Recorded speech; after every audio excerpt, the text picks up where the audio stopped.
Olá pessoal, espero que você esteja bem. Meu nome é Eric Johnson e eu quero saudar todos vocês aí no Brasil.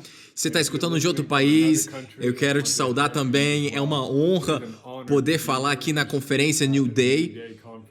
E eu estou muito empolgado. Desculpa, eu estou triste porque eu não pude estar em pessoa, mas um dia a gente vai estar junto. Mas por enquanto vai ser assim.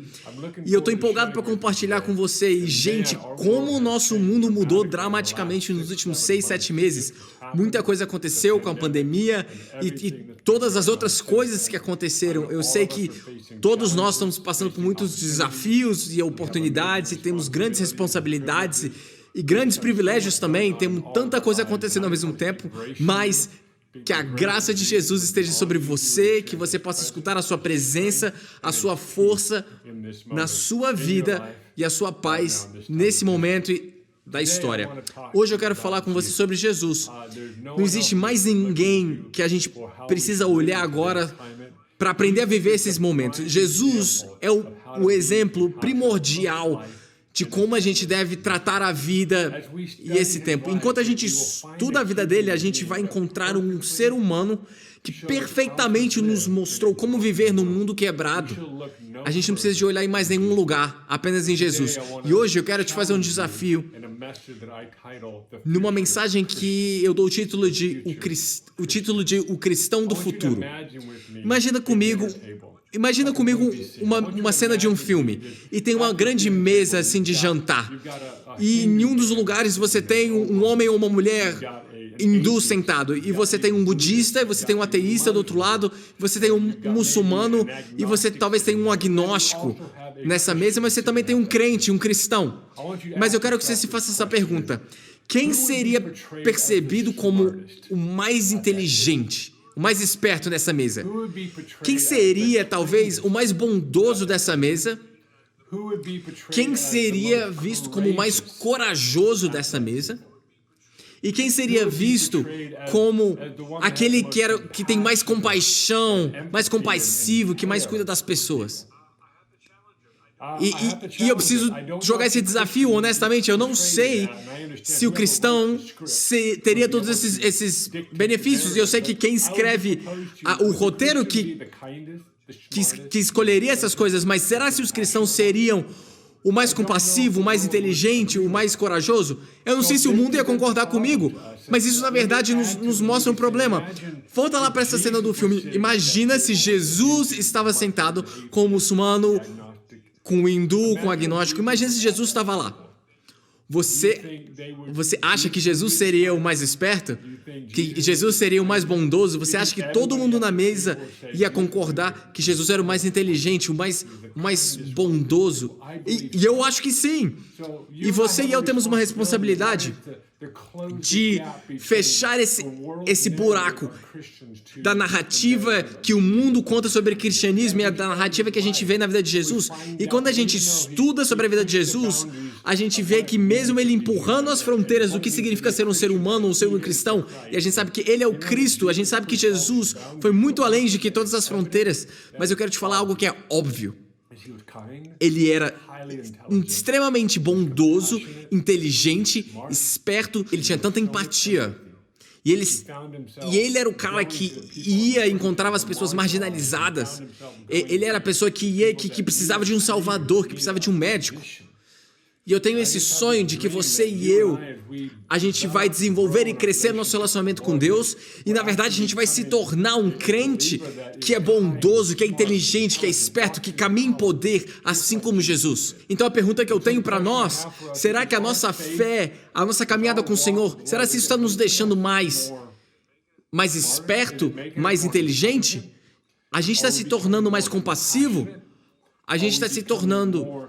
Ou a gente está caminhando mais no poder de Deus? Ou será que a nossa fé nos está deixando com a mente tão limitada que a gente está se esquecendo de várias coisas diferentes? Eu quero te desafiar hoje, enquanto a gente mergulha nisso. 1 Coríntios 2:16 diz assim: pois quem conheceu a mente do Senhor para que o possa instruir? Nós, porém, temos a mente de Cristo.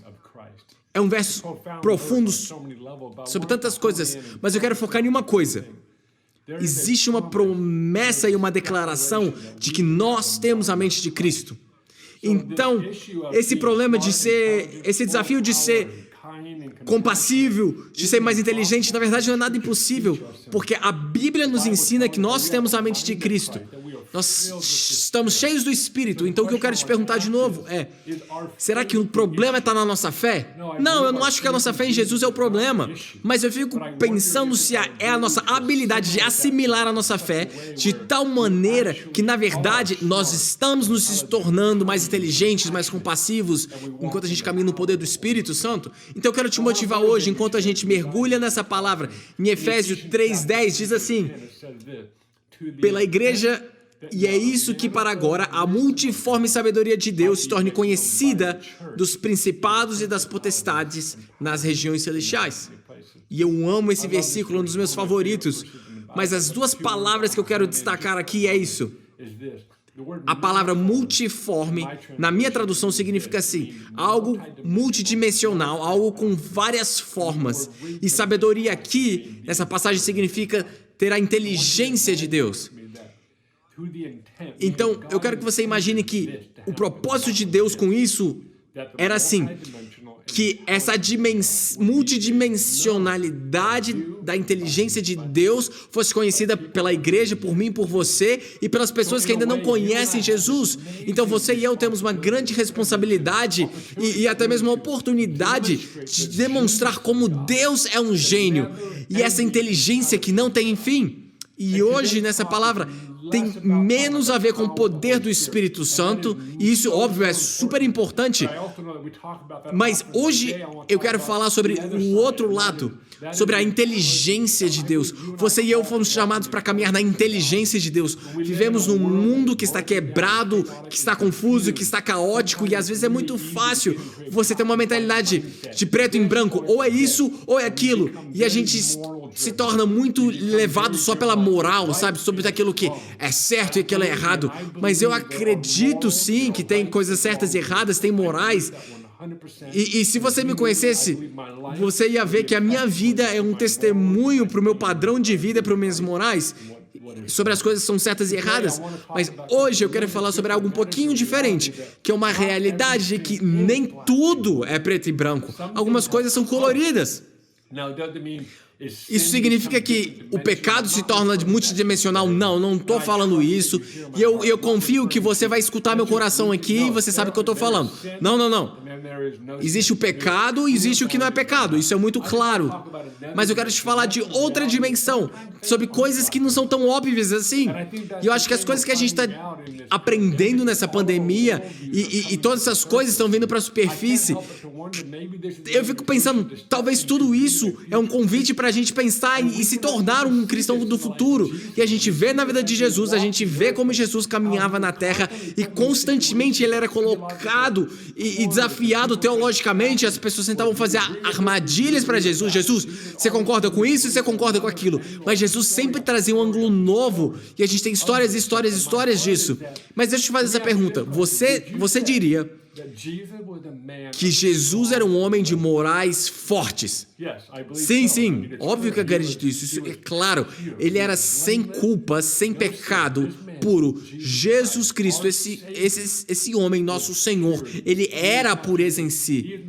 Ele não nos mostrou como viver uma vida pura. Ele é a definição de uma vida pura e moral. Mas você também concorda comigo que ele era altamente inteligente? Você também concorda comigo que ele era altamente compassivo? Ele tinha tanta empatia que saía dele. E por algum motivo, eu tenho uma paixão de ver um cristão do futuro pisando nessa realidade que a gente pode ter morais muito claras do que é o pecado, o que não é, do que é preto, o que é branco. A gente precisa saber essas coisas básicas. Jesus demonstrou elas, mas a gente também vê Jesus como um ser altamente inteligente.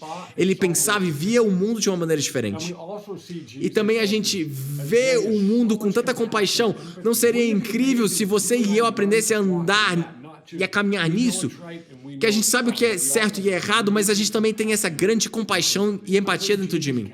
E ele mostrou que tinha uma outra forma de viver, existe uma outra forma de você interagir, outra forma de você ser, uma outra forma de você funcionar nessa terra. Nós fomos desenhados para ser igual a ele. Agora, o que eu tenho aqui na minha frente, eu sei que vários de vocês sabem o que é isso, mas olha aqui, o que é isso? Talvez todo mundo no planeta, em sua maioria, tem esse pequeno cabo aqui que se chama USB. Agora, o que é fascinante sobre esse cabo USB é a história nele. E eu quero te contar aí um pouquinho, caso você não saiba. Foi um indiano-americano chamado Andy Bott. Foi ele que desenhou e liderou o desenvolvimento da porta USB, que também é chamado do barramento serial universal. Todos os nossos aparelhos precisam, o nosso telefone precisa, é uma porta incrível. E talvez alguns de vocês não eram velhos o suficiente para lembrar como era a vida antes disso. E tinha muitas opções antes desse cabo aparecer. Você vê, Andy, ele queria algo que você colocasse o cabo e já funcionasse automaticamente. Agora, se você lembra, e para vocês que não se lembram, existiu um dia que tinha vários tipos de portas diferentes. Talvez você lembre de uma porta chamada PS2, da serial, ou tinha uma porta específica pro desktop da Apple, ou tinha uma porta chamada porta paralela, ou tinha uma porta chamada SCSI. Alguns de vocês estão assim, o que você está falando? Isso são todas portas diferentes. Algumas eram pro monitor, outra pro mouse, outra pro teclado, outra pro caixinha de som. Cada aparelho tinha sua porta específica que conectava no computador. E assim que era a vida antes de Andy Bott aparecer, e ele apareceu e falou assim, cara, a gente precisa de ter uma só porta que vai governar sobre todas essas, uma porta que vai funcionar para tudo. E para vocês que não se lembram disso ou nunca souberam disso, bem antes da porta USB, literalmente você pegava teu computador, você abria ele, você colocava uma porta ali nele, aí você tinha que reiniciar o computador e daí sim você colocava o cabo do seu aparelho, do seu monitor, do seu teclado, do seu mouse, e às vezes o computador nem reconhecia aquilo, chato e demorado e difícil, e Yogi falou assim, a gente precisa de arrumar isso. E naquela época ele estava trabalhando para uma empresa específica, e ele chegou para o chefe deles e falou assim, ei, eu quero focar meu foco, minha energia para desenvolver essa porta. E eles falaram assim, olha, não vai rolar aqui. Então ele foi para outro departamento e ele chegou pro gerente dele e falou assim, ei, você deixa eu desenvolver essa porta? E o cara falou assim, cara, eu não acredito que você consegue fazer, mas prova que eu tô errado.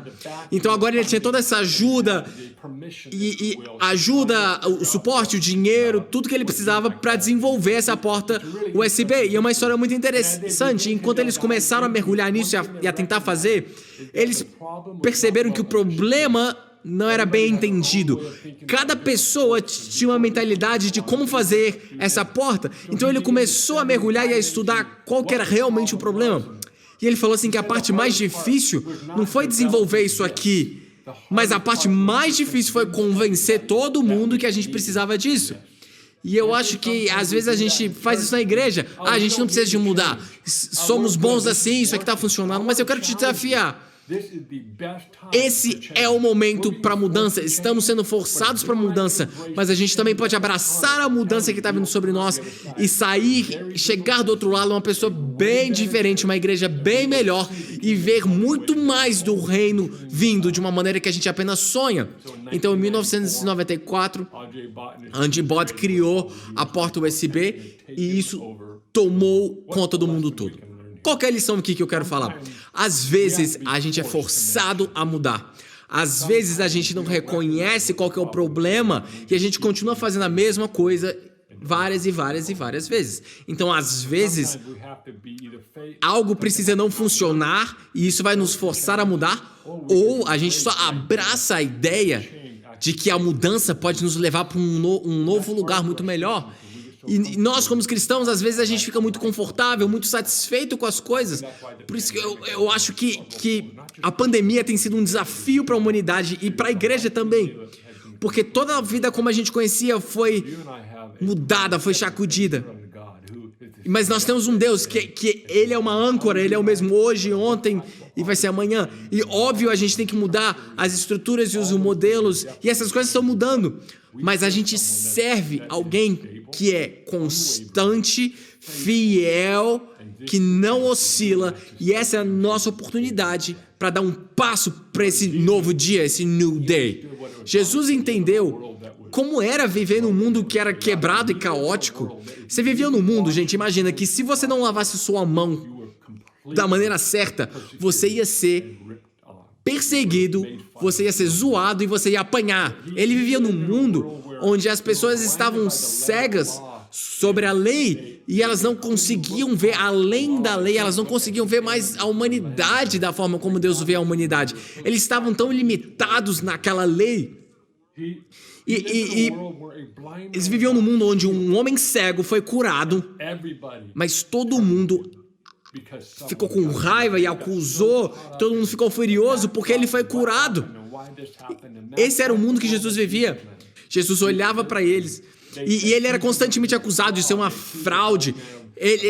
Aquele homem que era cego foi acusado de estar mentindo. E na verdade Jesus vivia num mundo que era confuso e caótico. E tinha muitos problemas. Uma coisa que a gente sabe é isso: o espírito religioso quer erradicar a compaixão e a empatia de você. Ele quer pegar a compaixão e tirar isso. E ele quer pegar a sua empatia e fazer isso preto e branco. E eu fico triste quando eu vejo a igreja respondendo à tragédia. Sabe, alguns anos atrás tivemos algumas grandes celebridades na América que cometeram suicídio. E eu fiquei, cara, com o coração partido porque eles se suicidaram, que era um ícone da igreja. E a igreja, em vez de ter compaixão e empatia pela família, pelos amados ali, eles instantaneamente foram e falaram assim: se você cometeu suicídio, você vai para o inferno. Então, na igreja se tornou mais sobre uma discussão sobre o suicídio e a teologia do que a compaixão e a empatia para abraçar aquela família, aqueles amigos de quem acabou de perder alguém. O que eu estou falando aqui? Às vezes a gente está lutando a batalha errada. A gente está lutando uma batalha que a gente não devia lutar. Às vezes a gente esquece que a gente é humano. A gente esquece de que a gente precisa ter um coração para outros humanos. A gente vive num tempo onde o medo está tomando conta, onde o caos está tomando conta.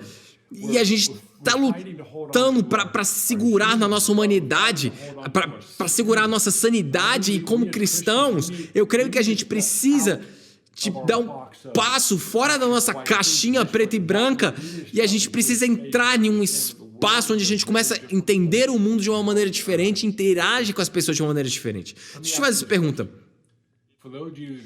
Você crê que a sua convicção mais profunda, que você tem aquela convicção profunda sobre algumas coisas de que estão certas e erradas, você tem uma moral forte? Se você é essa pessoa que sente que você tem convicções fortes e morais fortes, eu quero te desafiar que a sua empatia tem que ser mais profunda e mais forte do que a sua convicção mais forte. Se você tem convicções fortes e você não tem empatia, então você facilmente se torna uma pessoa crítica, que fica julgando os outros. Você vai para a mídia social e você fica apontando o dedo. Mas o exemplo de Jesus é um homem puro, com uma moral muito forte, mas ele tinha uma compaixão e uma empatia super profunda. Quando você junta os dois, você pode se tornar quem Jesus na verdade foi e demonstrar isso. Uma pessoa com poder, uma pessoa com pureza, mas também uma pessoa que entende que o mundo está procurando e buscando significado e respostas para grandes perguntas, e eles estão perdidos e estão quebrados. E a gente não pode deixar que a igreja se torne um grupo de certos e errados. E isso é importante, eu quero desafiar nisso. Mas é importante que a gente crie um ambiente que exale compaixão e empatia. E deixa a gente lembrar a igreja que a gente possa ser um povo de grande compaixão e profunda empatia. Porque a nossa convicção, ou ela está criando uma distância entre essas pessoas, ou ela está aproximando as pessoas. Já pensou que Jesus era um homem que nunca pecava, mas constantemente queria estar com as pessoas que estavam pecando, e as pessoas que estavam sempre pecando queriam estar junto com Jesus? Não é interessante que Jesus era o cara convidado para todas as baladas, para todas as festas? Isso sempre mexe comigo. Agora, a minha esperança, a minha oração é que a gente possa ser essas pessoas que o mundo sabe onde a gente se posiciona quanto ao aborto, como a outros temas, mas ao mesmo tempo eles sabem que é muito mais profundo que as nossas convicções e as nossas morais. Isso é muito importante. Eu quero te desafiar enquanto a gente transiciona a outra parte dessa mensagem sobre o cristão do futuro.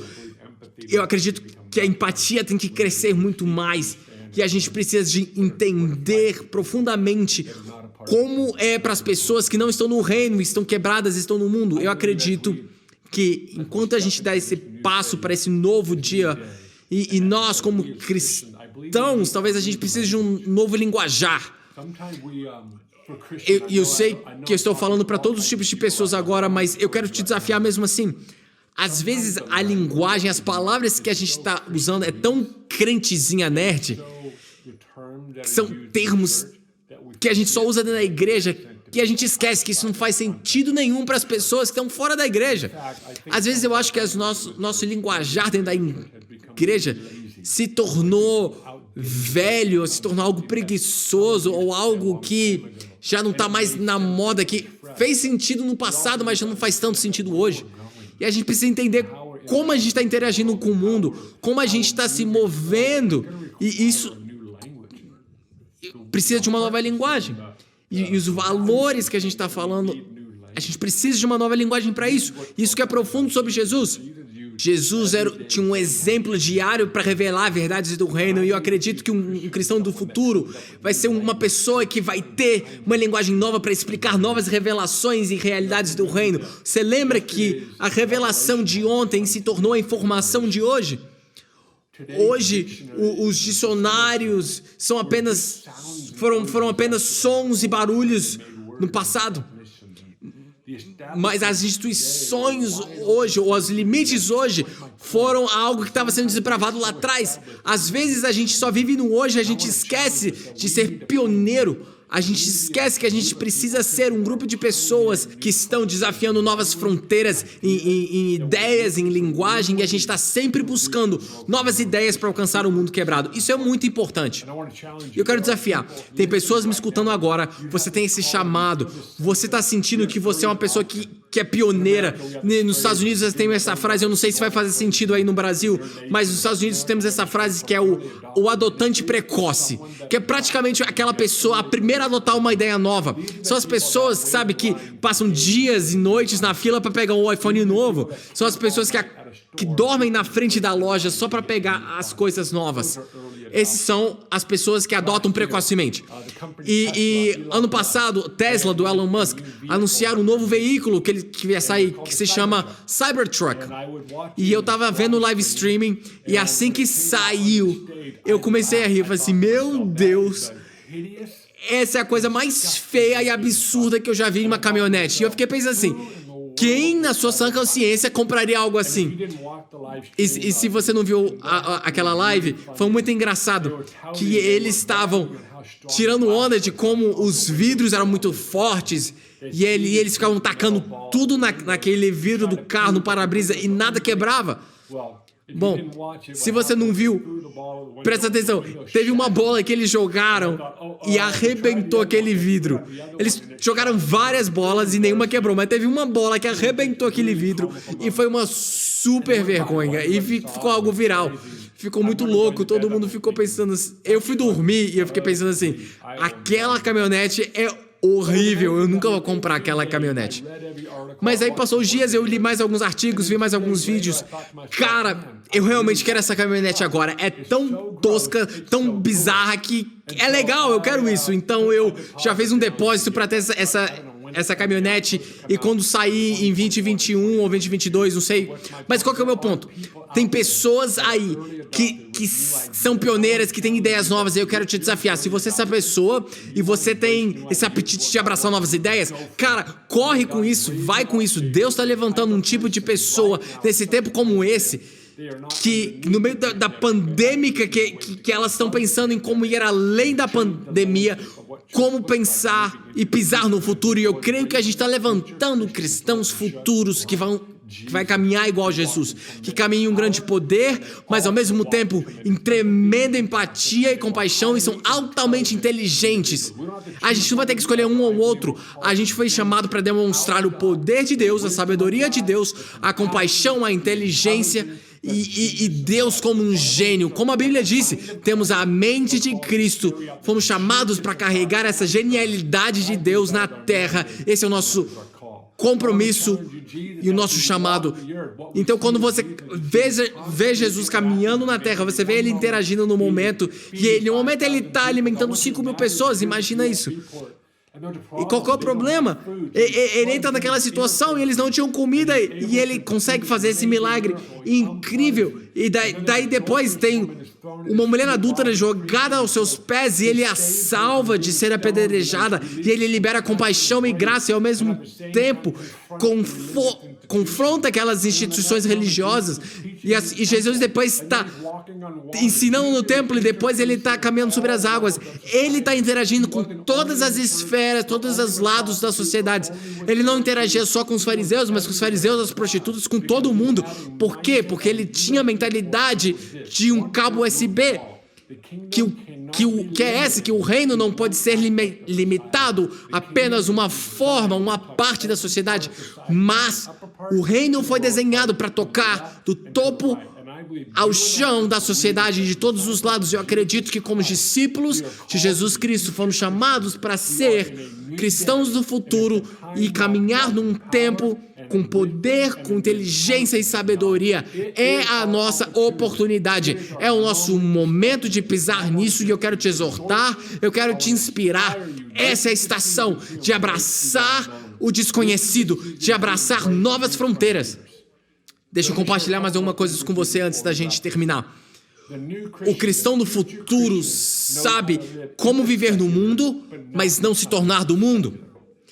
Eles perceberam que eles são uma parte ativa e importante para restaurar todas as coisas. Elas pensam em transformação, em avivamento e reforma. E elas pensam a partir da eternidade e têm uma perspectiva que elas conseguem entender o passado, abraçar o presente, mas levar até o futuro. E nessa conferência no Day, eu quero orar por você, para você se tornar um cristão do futuro. Pai, eu oro por quem estiver me escutando agora. Eu oro para que essa mensagem venha destravar algo dentro deles. Eu sei que a gente vive no novo dia, no natural, mas a gente também entende que o Senhor está falando que esse é um novo dia para estar vivo. E num ano tão desafiante e difícil, que é diferente de tudo que a gente já viveu, a gente diz sim, amém, para abraçar esse novo dia, para caminhar no poder, na sabedoria, na inteligência, na compaixão. E eu oro que na próxima década, quando tiver uma cena de filme com um hindu, um muçulmano, um agnóstico, um ateísta e um cristão, eu oro para que o cristão, não pela competição, Deus, mas para que o cristão seja visto como um personagem altamente inteligente, altamente compassivo, que carrega o poder de Deus. E eu oro para que essa seja a narrativa dos discípulos de Jesus para as próximas décadas, que a gente veja isso acontecer. Pai, por favor, nos ensina os teus caminhos, assim como o seu Filho Jesus demonstrou nas Escrituras. Nos ensina a viver e a caminhar num mundo quebrado. Eu oro por quem está me ouvindo agora. Eu te abençoo no nome de Jesus. E eu oro para que esse novo dia não seja apenas uma conversa para o amanhã, mas seja para o hoje. No nome de Jesus. Amém.